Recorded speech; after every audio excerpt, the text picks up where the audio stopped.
Thank you, everyone, for participating in the Summit for Democracy and for renewing our dedication to the shared values that are the root of our national and international strength. In the lead up to this gathering over the last 2 days, we've heard government leaders as well as democratic reformers from every region of the world talk about the challenges democracy is facing and the opportunities for its renewal. We facilitated conversations and connections among mayors around the globe, from Mesa, Arizona to Mannheim, Germany, and other leaders who are in the front lines of demonstrating the power of democracy through local governance. We've shown a spotlight on the importance of protecting media freedom and how advancing the status of women and girls is an investment in the success for our democracies. And we focused on the need to empower human rights defenders and make sure technology enables so much of our lives that is used to advance democracies, to lift people up, not to hold them down. We've heard the concerns of young people who have had a greater stake in the future than anyone else, and they've made that clear, about what matters to them most and how important it is to make sure their voices are included in our democracies. And though each of our nations faces unique challenges, and many of the specific circumstances are different, the threat we face and the solutions we seek have a common antecedent. This is not a struggle of anyone facing it alone. It's all of us.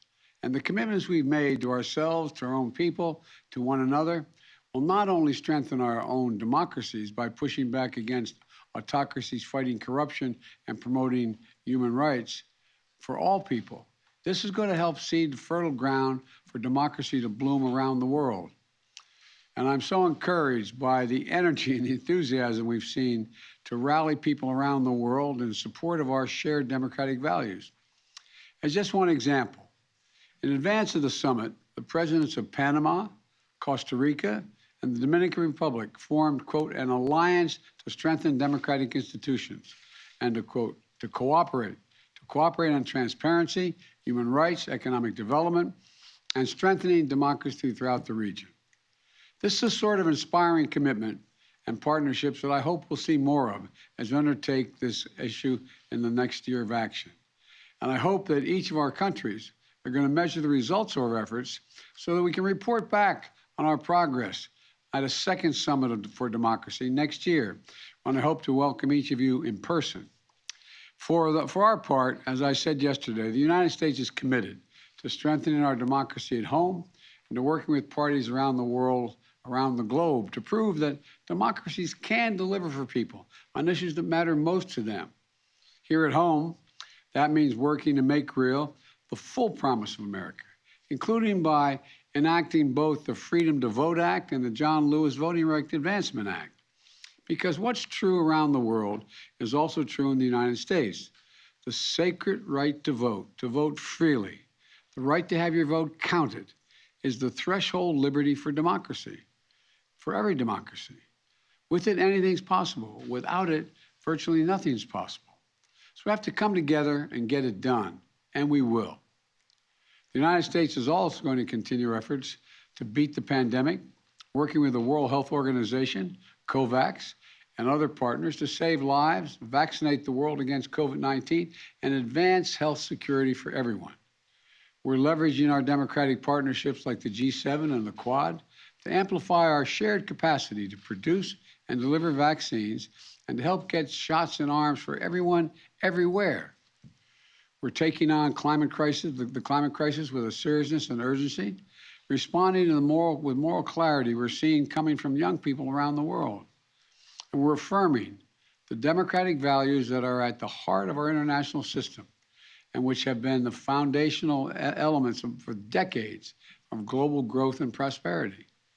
And we're committed to working with all who share those values to shape the rules of the road that are going to govern our progress in the 21st century, including on issues of cybersecurity and emerging technologies, so that future generations continue to reap the benefits of liberty and democracy as we have. And the final message I want to impart as we close out this Summit for Democracy is that we know how hard the work is that's going to be ahead of us. But we also know we are up to the challenge. Because I've said before, and as this gathering has demonstrated, the democratic world is everywhere. Autocracies can never extinguish the ember of liberty that burns in the hearts of people around the world, in every portion of the world. It knows no borders. It speaks every language. It lives in anti-corruption activists, human rights defenders, journalists, peaceful protesters, and the front lines of this struggle all around the world. And it lives in town council meetings, union elections, daily small acts that occur around the globe, whenever people come together to solve problems and to bridge differences. And in all the ways civil society empowers individuals to have a direct say in the issues that impact on their lives, that impact on them personally. And so defending democracy demands a whole of society effort. It requires all of us.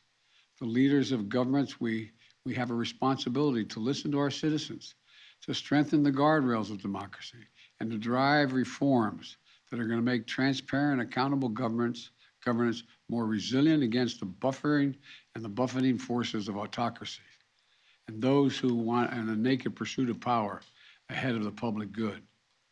You know, we have to work together with the private sector to combat corruption, to build more equitable economies where more people can share in the benefits.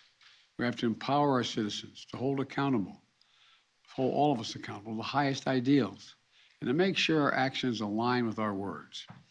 And as we close out the first gathering, let's together reaffirm our determination that the future will belong to those who embrace human dignity, not those who trample it, who unleash the potential of their people, not those who stifle it, and who give their people the ability to breathe free, not those who seek to suffocate their people with an iron hand.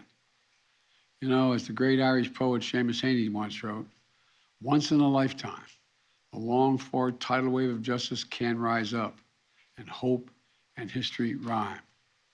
That tidal wave doesn't come out of nowhere. It doesn't happen by accident. It happens because people unleash the irresistible power of their dreams and their determination. Democracy is what makes it possible for hope and history to rhyme. And today, hope and history lie in our hands. So let's raise up our ambitions and rise up to meet the challenges together. Thank you, and I look forward to following through in the next year on all the commitments that we're making individually. Thank you.